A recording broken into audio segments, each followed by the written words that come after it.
Siguiendo con este ciclo de videos respecto a la nueva ley de copropiedad inmobiliaria 21.442, que derogó la ley 19.000, la ley anterior 19.537, continuamos con los principales aspectos que el legislador introdujo como modificación en relación a la normativa anterior sobre copropiedad inmobiliaria. 3. Permitirá la adopción, la nueva ley de copropiedad inmobiliaria, permitirá la adopción de acuerdos en asambleas, ya sea a través de vía telemática o virtual, además de hacer consultas por escrito.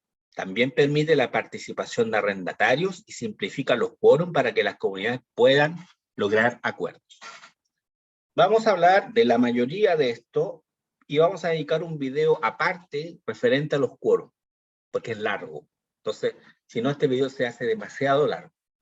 Entonces vamos a hablar de prácticamente todo lo que está aquí, menos de la última parte que se refiere a los quórums. Y las consultas por escrito, que también creo que también recuerdo que cuando hice el PPT, el PowerPoint, lo puse en el esquema, en el segmento, en el próximo segmento. Pero ahí vamos paso a paso. Artículo 13. La Asamblea de Copropietarios es el principal órgano decisorio y de administración de un condominio. ¿Quiénes lo integran? Los propietarios de las distintas unidades, departamentos, edificios, casa, condominio horizontal, condominio de casas. Y que se encuentra facultado para adoptar acuerdos vinculantes respecto al uso, administración y mantención de los bienes comunes de la copropiedad, y aquellos relativos al resguardo y vigilancia de los derechos y deberes de todos los copropietarios ocupantes o residentes de un condominio. La adopción de acuerdos por parte de la Asamblea de Copropietarios deberá efectuarse en sesiones ordinarias y extraordinarias sin perjuicio de las consultas por escrito y las sesiones informativas señaladas en el inciso segundo del artículo 15 de la ley. Artículo 15, inciso segundo. Consulta por escrito. Consulta por escrito es envío el administrador por encargo del comité de administración o el presidente del comité de administración con copia al administrador o el administrador con copia al presidente del comité de administración y a todos los miembros del comité de administración, envían a la dirección o correo electrónico que los copropietarios, y vamos a ver también los arrendatarios, en su caso, que tengan registrada la administración del condominio, la dirección de correo electrónico, y previa exposición de la propuesta en una sesión informativa, de la cual no se requerirá con quórum mínimo para su constitución, constituye la consulta por escrito. Por ejemplo, queremos modificar el salón de gimnasio, achicarlo porque nadie lo ocupa, achicarlo a la mitad, reducirlo a la mitad en superficie, para colocarlo en términos un poco más, menos coloquiales, reducirlo a la mitad y ocupar ese espacio para otros fines, por ejemplo, un work office, es decir, un espacio con Wi-Fi en la cual el miembro de la comunidad lo ocupe para trabajar.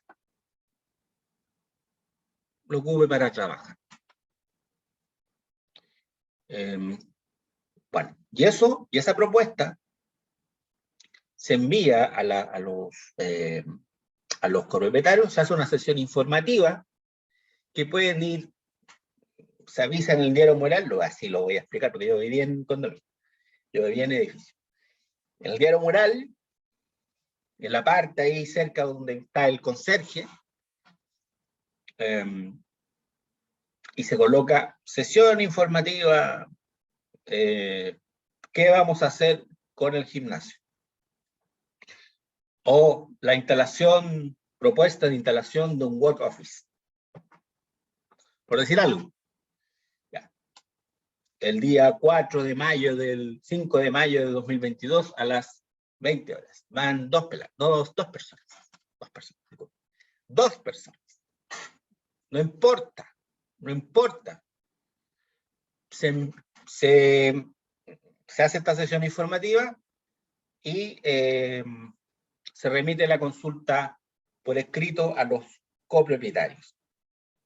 La asamblea se hace igual, se va a hacer igual. Yo creo que esto facilita que las asambleas no duren el tiempo necesario, mejor dicho.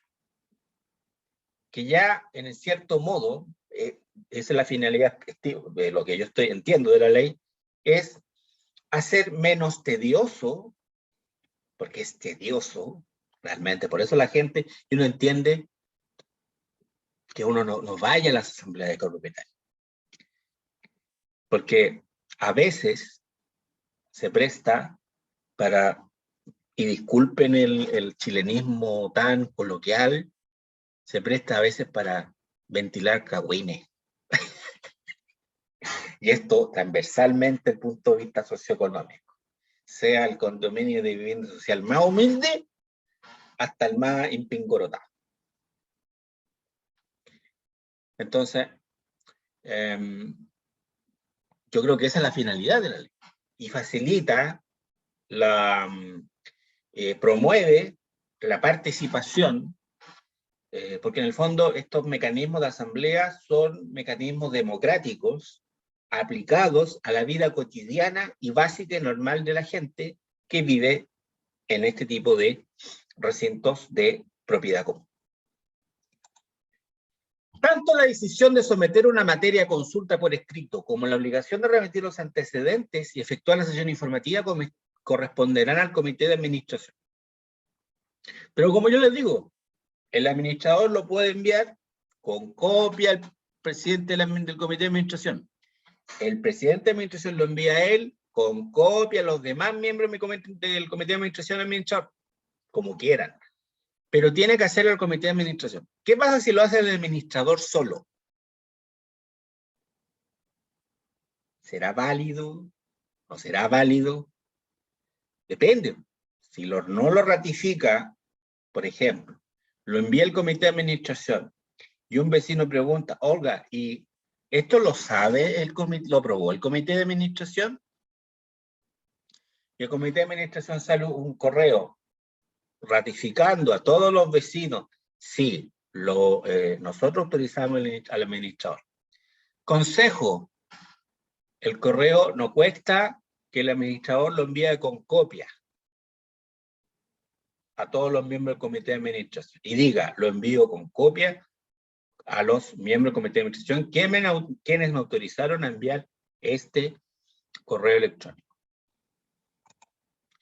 En el envío de la consulta deberá especificarse la materia que requiere acuerdo de la asamblea, ajustando los antecedentes necesarios, citando la sesión informativa y fijando un plazo para la revisión por escrito de la aceptación o rechazo por parte de los copropietarios. Ya. La consulta, envía correo electrónico los archivos adjuntos, toda la información pertinente. Y después, aparentemente cita sesión informativa.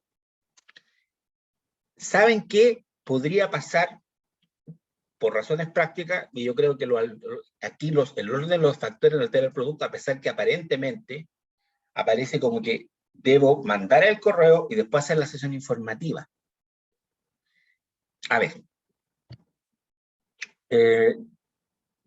A veces yo converso con los clientes y llego y defino cuál es el servicio por el cual me va a poder contratar o me va a contratar, qué es lo que quiere, que yo haga como abogado.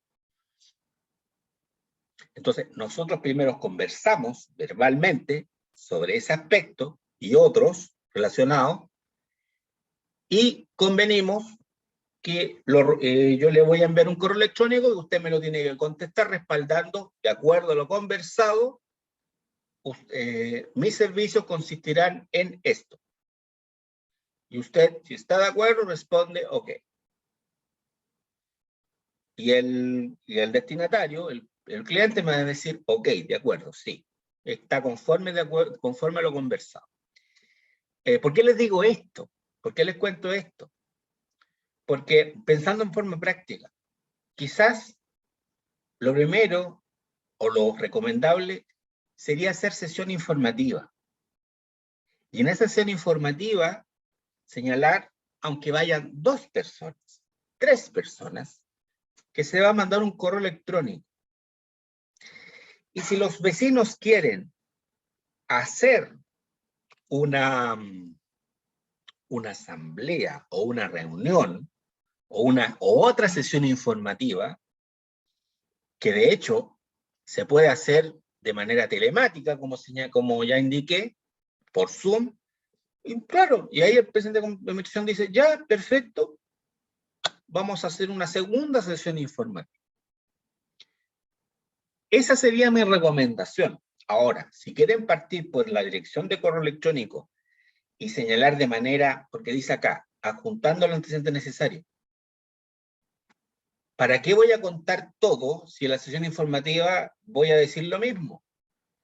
Seguramente en el correo electrónico tendría que decir, cito a sesión informativa respecto al proposición de cambiar, de crear un espacio de cowork, disminuyendo el espacio destinado al gimnasio. Espero que se entienda el ejemplo. Bueno, en esa sesión informativa, bueno, se hace o una única sesión informativa o una segunda sesión informativa, dependiendo de cómo ustedes lo hagan. De cómo esto es más consejo para el comité de administración y para el administrador. Depende de cómo lo hagan. Fijando un plazo para la remisión por escrito de la aceptación o rechazo por parte de los copropietarios. Lo cual, en cierta manera, dispensaría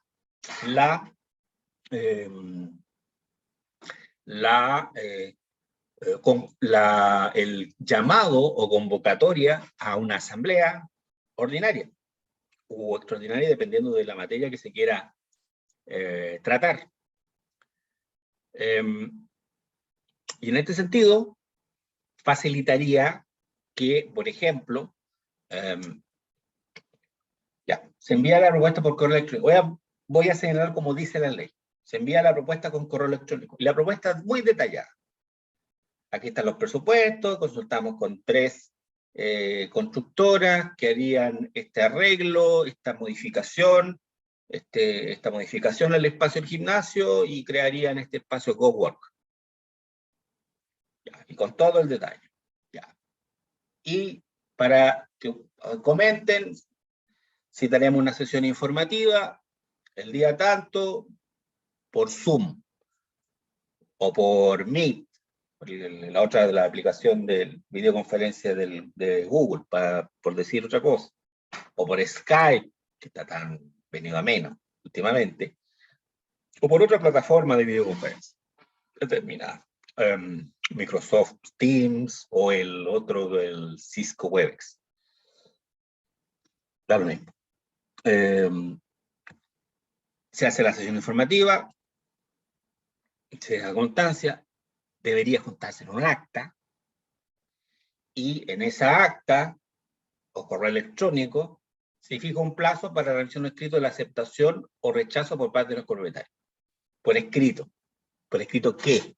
¿Cómo? Bueno, la forma habrá de definirse o en la sesión informativa o en el correo electrónico. No dice nada en la ley. Por escrito significa que tengo que mandar un papel y que tengo que firmar con lápiz, aceptando la propuesta del comité de administración. O lo puedo hacer por correo electrónico y decir sí, sí. estoy de acuerdo con la propuesta. Aparentemente, recomendación,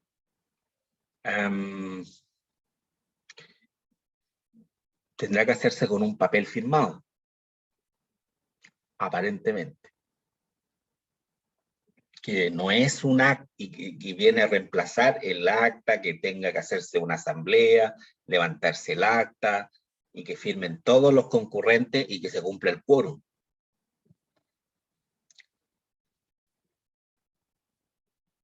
Vamos a ver cómo funciona en la práctica esta parte. No lo tengo claro yo. La consulta se entenderá aprobada cuando se obtenga la aceptación por escrito de los copropietarios que representen el quórum exigido según la materia de que se trate, mediante un mecanismo que permita fehacientemente asegurar la identidad de quienes participen en la consulta conforme a las normas que establezca el reglamento de esta ley. Bueno, esperemos el reglamento, que es lo que dice y se subsana este aspecto que queda como en el aire.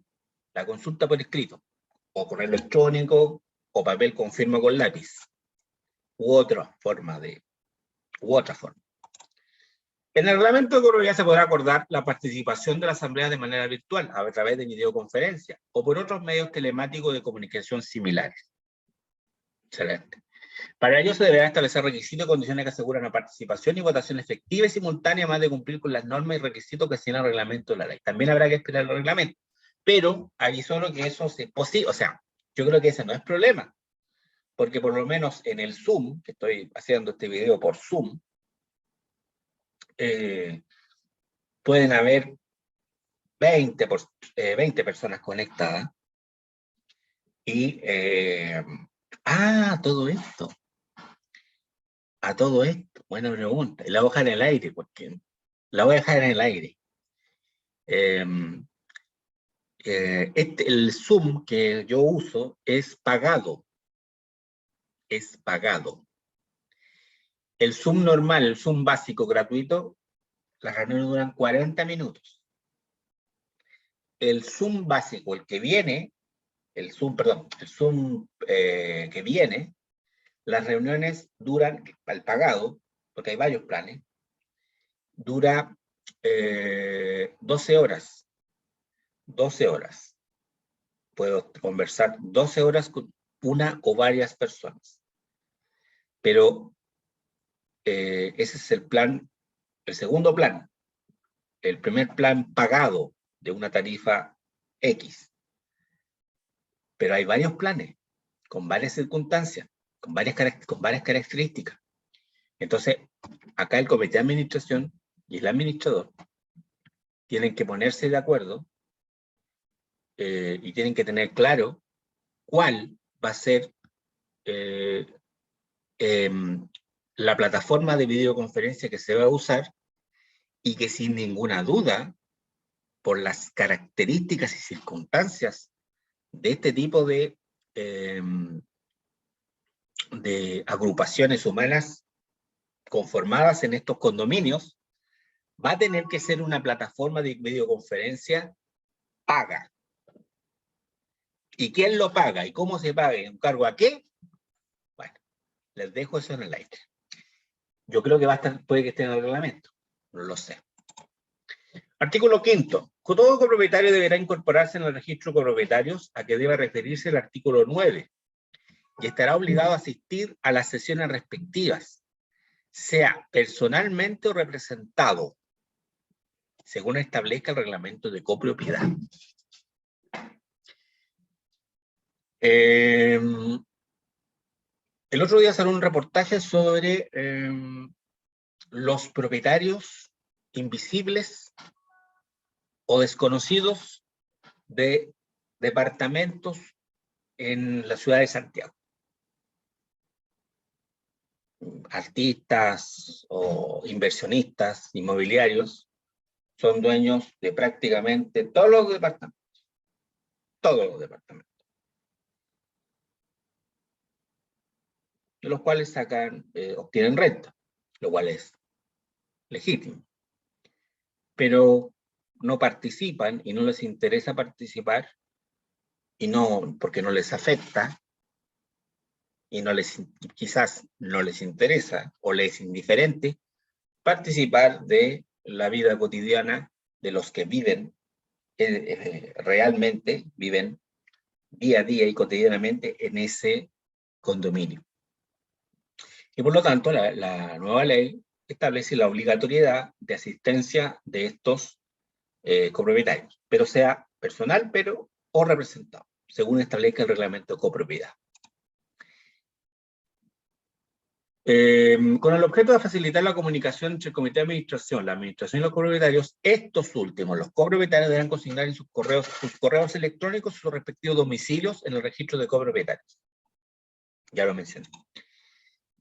Ahora, si el copropietario no hiciese uso, va a propósito de este tema de los propietarios desconocidos de estos departamentos, propietarios rentistas de estos departamentos, no hicieran uso del derecho de designar personal o habiéndolo designado, no asistiesen, para este efecto se entenderá que acepta por el solo ministerio de la ley que asuma su representación el arrendatario o el ocupante a quien hubiere entregado la tenencia de su unidad.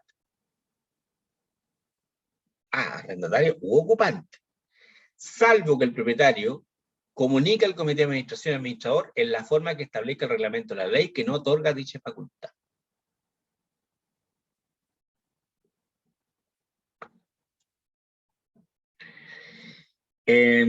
Aparentemente, me entiendo, es positiva la intención del legislador, sin embargo se diluye al final.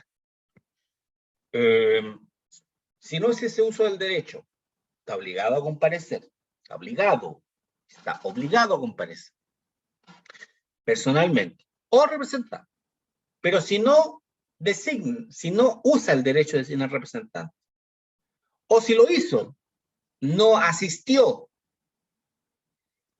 el arrendatario ocupante, a quien hubiese entregado la tenencia de su unidad, puede concurrir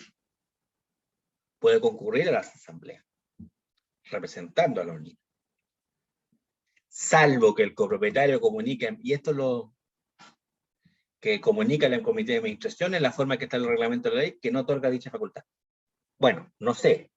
Ojalá que el reglamento de la ley diga que sea casuístico, sea para cada caso, no sea una prohibición permanente, no. Este arrendatario o en el contrato de arrendamiento, nunca puedes ser mi representante, jamás podrá representarme en las... No.